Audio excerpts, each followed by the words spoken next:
నమస్కారం.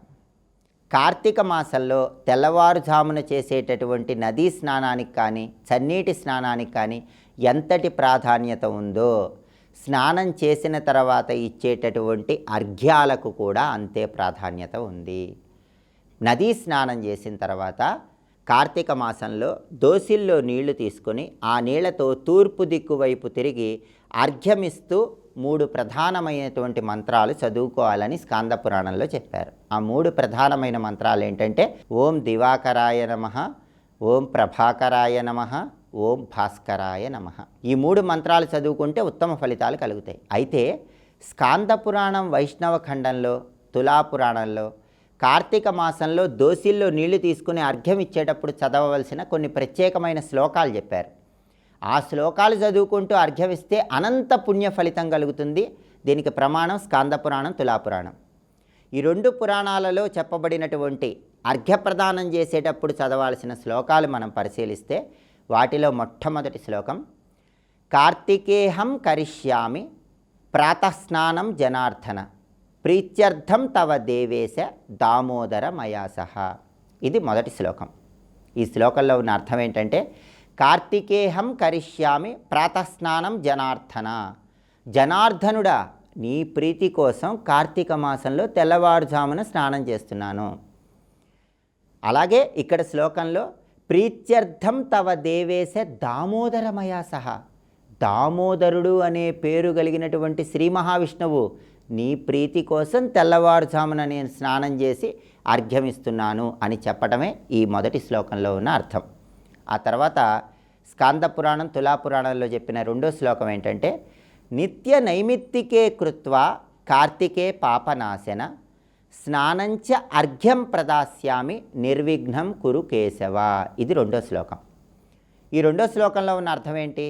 నిత్య నైమిత్తికే కృత్వా కార్తికే పాపనాశన, కార్తీక మాసంలో పాపాలన్నీ పోవటానికి నిత్యకర్మలు నైమిత్తిక కర్మలు అన్నీ పూర్తయిపోయిన తర్వాత స్నానంచ అర్ఘ్యం ప్రదాస్యామి, స్నానం చేసి అర్ఘ్యమిస్తున్నాను. నిర్విఘ్నం కురు కేశవ, కేశవుడు అనే పేరున్న విష్ణుమూర్తి నాకు విఘ్నాలు లేకుండా చూడు అని ప్రార్థించడమే ఈ 2వ శ్లోకంలో ఉన్నటువంటి అర్థం.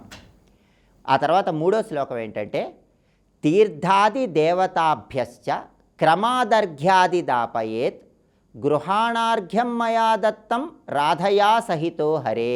ఇది 3వ శ్లోకం. ఈ 3వ శ్లోకంలో ఉన్న అర్థం ఏంటంటే తీర్థాది దేవతాభ్యశ్చ క్రమాదర్ఘ్యాది దాపయేత్ అంటే కార్తీక మాసంలో నేను తెల్లవారుజామున నదీ స్నానం చేస్తున్నాను, లేదా గృహంలో చన్నీటి స్నానం చేస్తున్నాను. సమస్త తీర్థములలో, సమస్త పుణ్యజలాలలో ఉన్నటువంటి దేవతలందరినీ స్మరించుకుంటూ అర్ఘ్యమిస్తున్నాను.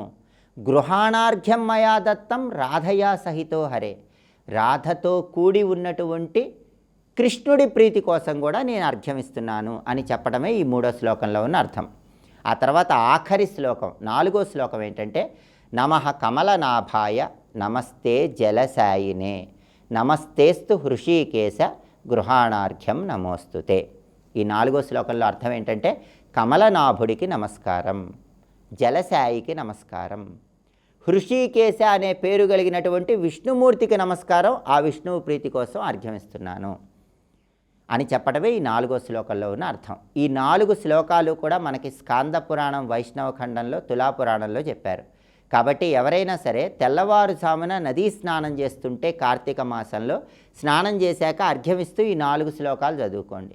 లేదా ఇంట్లో చన్నీళ్లతో స్నానం చేసిన తర్వాత తూర్పు దిక్కు వైపు తిరిగి ఈ 4 శ్లోకాలు చదువుతూ అర్ఘ్యం ఇస్తూ ఆ నీళ్లు మొక్కలో విడిచిపెట్టండి. అయితే ఈ 4 శ్లోకాలు చదువుకోలేని వాళ్ళు ఏం చేయాలంటే వాళ్ళకి ప్రత్యామ్నాయంగా 3 మంత్రాలు చెప్పారు. ఆ 3 మంత్రాలు ఏంటంటే ఓం దివాకరాయ నమః, ఓం ప్రభాకరాయ నమః, ఓం భాస్కరాయ నమః. పురాణాల్లో చెప్పిన 4 శ్లోకాలు చదువుకోలేని వాళ్ళు ఈ 3 చిన్న మంత్రాలు చదువుకుంటూ దోసిల్లో నీళ్లు తీసుకుని అర్ఘ్యం విడిచిపెట్టినా కూడా విశేషమైన శుభ ఫలితాలు సిద్ధింపజేసుకోవచ్చు. ఇలా కార్తీక మాసంలో స్నానం చేశాక అర్ఘ్యం ఇచ్చినట్లయితే అనంతమైనటువంటి పుణ్యఫలాన్ని సిద్ధింపజేసుకోవచ్చు. స్వస్తి.